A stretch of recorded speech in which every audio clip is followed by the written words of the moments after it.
32절로 42절에 있는 말씀 한 절씩 서로 교독하겠습니다. 제가 먼저 읽겠습니다.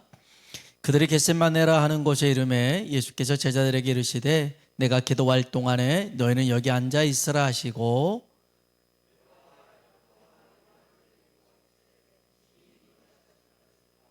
말씀하시되 내 마음이 심히 고민하여 죽게 되었으니 너희는 여기 머물러 깨어 있으라 하시고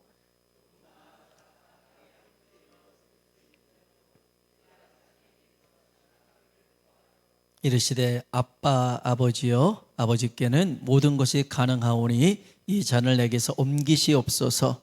그러나 나의 원대로 마시옵고 아버지의 원대로 하옵소서 하시고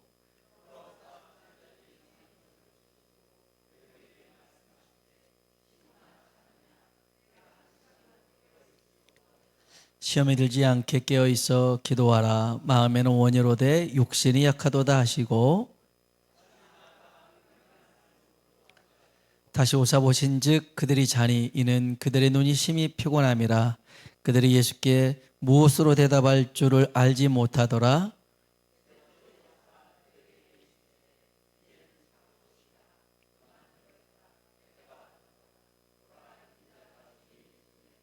같이요. 일어나라 함께 가자 보라 나를 파는 자가 가까이 왔느니라. 아멘. 아멘. 옆 사람 보고 한번 인사할까요? 하나님의 은혜가 당신에게 임하기를 원합니다. 하나님의 은혜가 당신에게 임하기를 원합니다. 한 번 더 하나님이 당신에게 복 주시기를 원합니다. 하나님 당신에게 복 주시기를 원합니다. 춥지는 않으시죠? 살짝 추워서 제가 히터를 틀고 왔는데 사모님이 확 꺼버리시네요. 그래서 추우면 괜찮습니다. 추우면 말씀하세요. 언제든지 앞자리에 세워드리겠습니다. 그러면 될 텐데. 제가 고향에 저희 동네는 이렇게 그 바닷가에 이렇게 달동네, 산동네, 아무튼 그렇게 있는 동네였는데요. 바다 쪽으로는 선창이라고 그러고 위쪽으로는 이제 산 위에라고 했는데 거기에 이제 보릿마당이라는 게 있었어요. 보릿마당. 그래서 항상 뭐 택시를 타고 오면 보릿마당 가고 사람들이 야 우리 보릿마당 가서 놀자 그랬어요. 근데 어렸을 때는 보릿마당이 무슨 건지 몰랐어요. 나중에 알고 보니까 그 보릿마당이 예전에 거기서 보리를 수확해서 거기서 털었던 곳이 보릿마당이었어요. 조금 그나마 좀 넓은 공간이었기 때문에 거기서 보리를 터는 것이 보릿마당이었어요. 그것을 알고 나니까 참 서글프더라고요. 쌀마당이었으면 얼마나 좋았을까. 왜 보릿마당이었을까. 먹을 게 그렇게 참 없었던 그런 시절이었던 것 같습니다. 오늘 본문에 보면 예수님께서 이제 그 고난주간에 목요일이죠. 제자들하고 성찬식을 합니다. 그러고 난 다음에 11 제자를 데리고 감람산으로 갑니다. 이 감람산에 감람나무가 많았거든요. 올리브유가 많았어요. 그래서 감람산으로 갔는데 그 감람산에서도 이 겟세마네라는 곳이 있어요. 이 겟세마네라는 곳이 늘 주님이 기도하신 곳이었는데 겟세마네의 뜻이 기름 짜는 곳입니다. 기름 짜는 곳. 그래서 마치 보리마당과 같이 보리 터는 것처럼 여기 겟세마네는 기름을 짜는 곳이라는 뜻입니다. 주님이 이제 이 감람산에 가서요 11명의 제자밖에 없었어요. 한 명의 제자는 이 가룟 유다는 이미 대제사장에게 가가지고 예수를 팔 생각이었거든요. 그래서 이제 11명의 제자 데리고 갔는데 8명의 제자는 이제 감람산 자락에 두고 이 3명이 베드로, 야고보, 요한만 데리고 또 깊은 곳으로 들어가셨어요. 그래서 거기서 기도하셨습니다. 근데 여기 보면 주님이 제자들에게 한 번도 내비치지 않았던 감정을 드러내십니다. 속마음을 내비치십니다. 그것은 우리 주님이 굉장히 불안해하신 거예요. 슬퍼하셨고 고민하셨고 갈등하셨어요. 이런 모습은 제자들이 한 번도 3년 반 동안 보지 못했던 모습이었어요. 그러고 난 다음에 주님이 아주 충격적인 말씀을 하십니다. 우리 한번 마가복음 14장 33절 34절입니다. 같이 한번 읽어볼까요? 베드로와 야고보와 요한을 데리고 가실새 심히 놀라시며 슬퍼하사 말씀하시되 내 마음이 심히 고민하여 죽게 되었으니 너희는 여기 머물러 깨어 있으라 하시고 아멘. 아멘. 여러분, 주님 입에서 주님 말씀에 죽게 되었다 그런 겁니다. 나 죽을 것 같아. 나 지금 죽을 만큼 힘들어 라고 주님이 말씀하시는 겁니다. 여러분, 이게 이해가 되십니까? 이게 상상이 되십니까? 여러분, 우리 주님이 얼마나 강인하신 분입니까? 주님은요, 어떤 질병도 다 고치셨고요, 어떤 병자도 다 고쳐주신 분인 줄로 믿습니다. 심지어 자연 현상, 바람과 파도도 꾸짖으시고요, 귀신도 말씀으로 내쫓으시고요, 죽은 소녀를, 죽은 청년을, 죽은 나사로를 살려내신 분이 주님인 줄로 믿습니다. 얼마나 주님이 담대했는지 몰라요. 한 번도 안 된다가 없었어요. 주님에게는 불안한 모습이 없었어요. 그런데 오늘 이 겟세마네 동산에 올라가서는 주님이 오돌오돌 떨고 있는 거예요. 이렇게 떨어요. 추워서 떠는 게 아니에요. 떨어요. 그리고 제자들한테, 베드로, 야고보, 요한한테, 야, 나 지금 죽을 것 같아. 나 힘들어. 나 죽을 것 같아. 이렇게 말씀하고 있는 거예요. 여러분, 이 말씀이 이해가 되십니까? 여러분, 왜 주님이 이 겟세마네 동산에서 이런 말씀을 제자들에게 하셨을까요? 여러분, 주님이 십자가를 지셨을 때는 우리와 똑같은 육체로 죽으셨더라는 것입니다. 똑같이 죽었어요. 이 당시 어떤 사람들은 예수님이 하나님의 아들이기에 십자가의 고통을 느끼지 않았다라고 말하는 사람들이 있었어요. 이걸 가현설이라고 하는데, 하나님의 아들로 나타났기 때문에 십자가에서 진짜 죽은 것도 아니고 십자가에 죽은 것은 환상이다라고 말하는 이단 중에 하나가 영지주의였어요. 이들은 예수님이 십자가 육체를 입고 죽었다고 생각하지 않았어요. 그런데 성경이 분명하게 얘기하는 게 뭐냐면, 예수님은 우리와 똑같은 모습으로 십자가에 죽으셨더라는 거예요. 그래서 십자가에 못 박히셨을 때에 내가 목마르다라고 말씀하셨어요. 왜냐하면 그 몸에서 피가 쏟아졌잖아요. 그래서 일정 부분 이상의 그런 피가 쏟아지고 물이 없어지면 그렇게 목마름 뿐만 아니라 심한 머리가 깨질 정도의 두통이 생깁니다.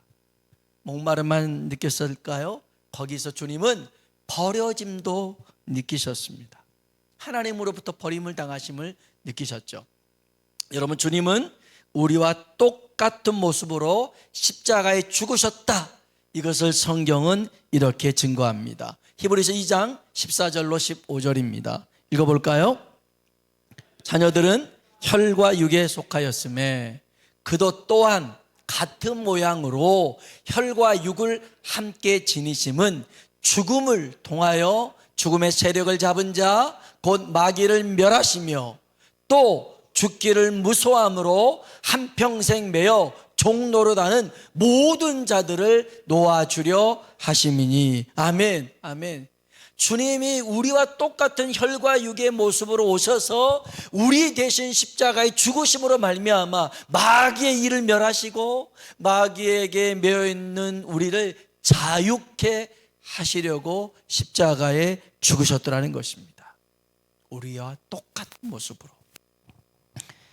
여러분, 그래서 주님은 이 십자가의 무게를 아셨어요. 이 고통을 아셨기 때문에 이 십자가를 지시기 전에 심히 놀라고 고민했다. 이렇게 성경은 얘기하고 있어요. 여러분, 이것은 우리가 살아가는 동안 겪게 되는 많은 그런 고민이 있잖아요. 갈등이 있잖아요. 불안함이 있잖아요. 염려 등이 있잖아요. 여러분, 그걸 주님도 겪으셨어요. 그래서 우리를 잘 알고 계셔요. 그래서 고난당한 우리를 우리 주님이 능히 도우실 줄로 믿습니다. 히브리서 2장 18절에는 이런 말씀이 있어요. 읽어봅시다.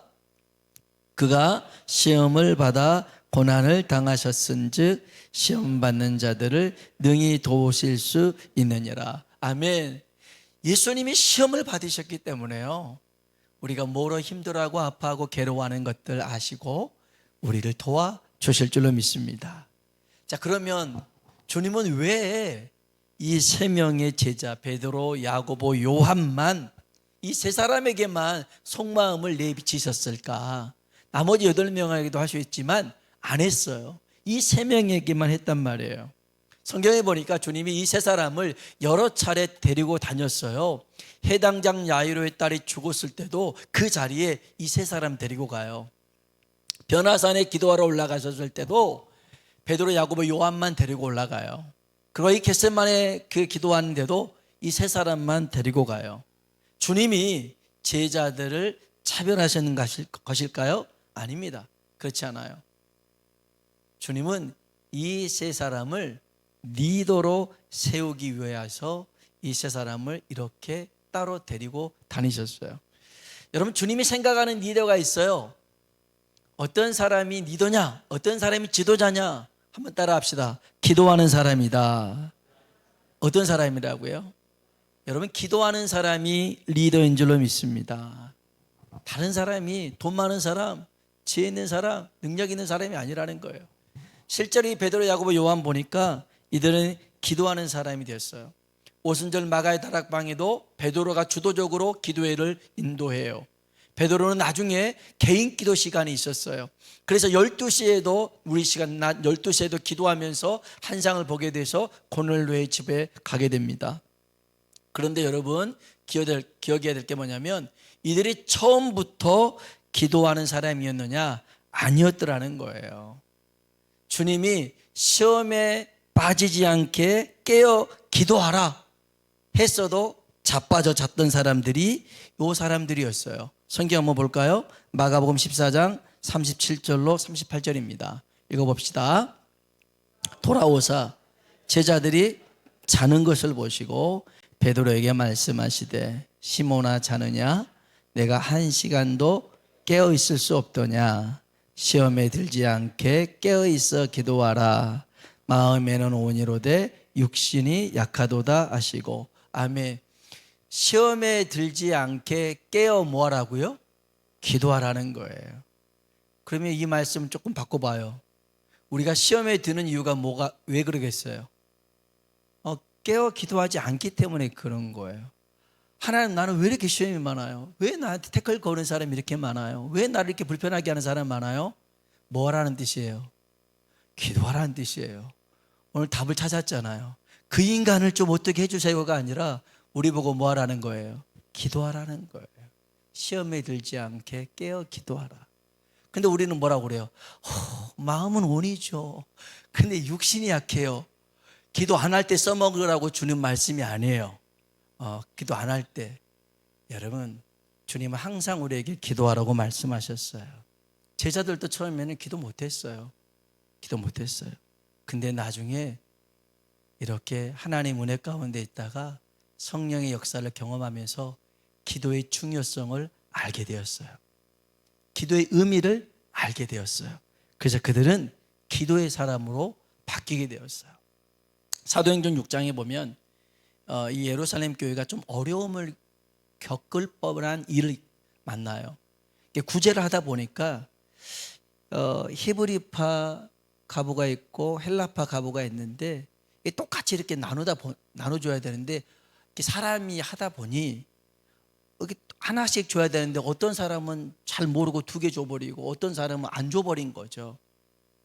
우리 그럴 때 있잖아요. 시험에 들 수 있잖아요. 제가 예전에 사역했던 곳에서 공동의회를 하는데 거기에 이제 보면 향존직, 그 다음에 또 이렇게 서리집사님께 이름을 써놔야 되는데 한 권사님을 제가 누락을 해버린 거예요. 몇 번 봤는데도 빠진 거예요. 그 권사님이 충청도 분이 좀 점잖으신 분인데 이제 그분이 이제 끝나고 할 때는 말씀 안 하셨어요. 끝나고는 아휴 나는 우리 교인도 아니고 아휴 나는 여기서 있을 필요가 없어요. 뭐 그러더라고. 권사님 왜 그러세요? 그랬더니 아휴 여기 내 이름도 없고 진짜 보니까 없는 거예요. 권사님 죄송하다고 한 번 봐요. 근데 이 권사님만 뺀 게 아니라 젊은 권사님도 뺐더라고요. 제가 그랬더니 여러분 잘 들으세요. 이 젊은 권사님이 권사님 내 이름도 빠졌어. 내 이름도 빠졌는데 그거 갖고 왜 그래? 그럴 수 있어. 그러더라고요. 와, 이 권사님도 이렇게 말해주니까 은혜가 되더라고요. 사람 실수할 수 있어요. 실수할 수 있어. 근데 그걸로 우리가 섭섭함이 들잖아요. 이 섭섭마귀가 들어오면 여간 해선 잘 안 떠나요. 계속 머물러 있어요. 계속 두고 생각이 나. 참 서운함이 그래요. 근데 보세요. 하나씩 주는데 하나 더 준 사람은 그랬으면 돌려주면 되는데 오늘은 2개인갑다 하고 받은 거예요. 못 받은 사람은요 다 줬는데 자기만 안 줬어요. 서운할 수 있잖아요. 삐질 수 있잖아요. 그걸로 이제 이 일이 발생했어요. 목사님 친한 사람 2개 주고 안 친한 사람은 안 주네. 나 이럴 줄 알았어. 목사님이 저 사람만 챙기는 거 내 예전에도 봤어. 막 말이 이렇게 되는 거예요. 이렇게 되는 거예요. 그러니까 이 굳이 하는 것을 사도들이 있었거든요. 안 하겠다라는 거예요. 이제 우리들이 하지 않겠다. 7 집사를 세워서 그들에게 맡기겠다 하면서 이 사도들이 뭐라고 하냐면 사도행전 6장 4절입니다. 같이 한번 읽어볼까요? 우리는 오로지 기도하는 일과 말씀 사역에 힘쓰리라. 아멘, 아멘. 뭐에 힘쓰겠냐? 우리 기도하는 일에, 말씀 전하는 일에 힘쓰겠다. 나머지는 성령 충만한 7 집사 세워서 하겠다는 겁니다. 그래서 본질을 돌아보는 거예요. 이들이 기도의 중요성을 알았기 때문에 이렇게 다시 기도의 자리로 복귀하게 되었습니다. 여러분 기억해야 될 게 있어요. 주님이 속마음을 내비친 사람이 누구냐면 기도하는 사람이에요. 기도하는 사람. 달리 말하면 하나님 마음을 누가 알 수 있냐면 기도하는 사람이 하나님 마음을 알 수 있는 거예요. 하나님은 하나님 마음에 합한 자를 찾는데 일 잘하는 사람이 아니에요. 똑똑하고 재능 많은 사람이 아니에요. 기도하는 사람이에요. 기도함으로 하나님 마음을 알고 하나님의 뜻을 이루어갈 수 있는 사람 찾고 있어요. 그 사람이 저와 여러분이 되길 주님의 이름으로 축원합니다. 주님이 이제 이 3명의 제자 두고 혼자서 기도하십니다. 기도할 때요 하나님 아버지께 이렇게 기도하셨습니다. 봅시다. 마가복음 14장 35절 36절입니다. 읽어볼까요? 조금 나아가사 땅에 엎드려 될 수 있는 대로 이때가 자기에게서 지나가기를 구하여 이르시되 아빠 아버지여 아버지께는 모든 것이 가능하오니 이 잔을 내게서 옮기시옵소서. 그러나 나의 원대로 마시옵고 아버지의 원대로 하옵소서 하시고 아멘. 여기 성경에 아빠 아버지라고 표현됐잖아요. 아바 아버지. 이 아빠라는 말이 이제 아람어예요. 아람어 아바였는데 성경에 보면 아람어가 종종 나옵니다. 달리다굼 이것도 아람어입니다. 엘리 엘리 라마 사박다니 이것도 아람어입니다. 이 당시에 유대 사회에서 쓰여진 언어가 여러 개가 있었어요. 이제 가정에서 시장에서 쓰는 언어가 아람어였어요. 아람어. 그러니까 제일 편안하게 쓰는 말이 아람어였고요. 히브리어는 회당에서 아니면 학문을 연구할 때 쓰는 종교 언어가 히브리어였어요. 히브리어. 그 다음에 헬라어, 라틴어가 있는데 이거는 로마 제국에서 이렇게 행정을 관리하는 행정 국제 언어가 헬라어, 라틴어였어요. 그래서 이 아바라는 말은 그냥 생활 속에서 하는, 그냥 집에서 말하는 아빠라는 뜻이에요. 아빠.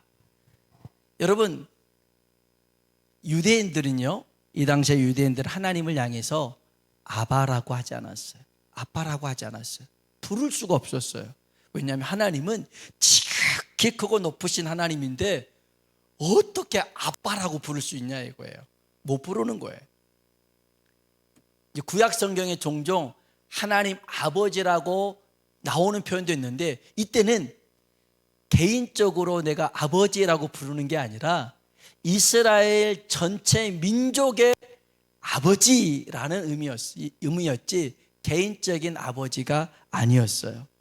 그런데 예수님이 하나님을 향해서 아빠, 아버지라고 부르시면서 부활하시고 난 후에는 나의 하나님, 너의 하나님, 나의 아버지, 너의 아버지 이렇게 말씀해 주시고, 로마서 8장에 보니까 한번 볼까요? 15절입니다. 읽어봅시다. 너희는 다시 무소하는 종의 영을 받지 아니하고 양자의 영을 받았으므로 우리가 아빠, 아버지라고 부르짖느니라. 아멘, 아멘, 아멘. 우리가 더 이상 무서워하는 종의 영, 죄의 종됐던 우리가 아니라는 거예요. 은혜로 구원받은 하나님의 자녀로서 하나님을 향해서 아빠라고 부를 수 있더라는 거예요. 근데 우리는 하나님 보고 아빠 잘 안 하잖아요. 그런데 이 아빠라는 말은, 아바라는 말은 굉장히 친밀한 관계임을 말해주는 거죠.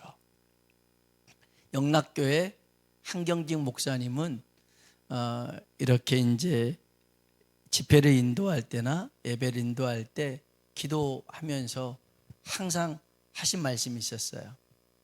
그분이 이제 이북에서 내려오신 분이기 때문에 아버지 이렇게 했어요. 아버지.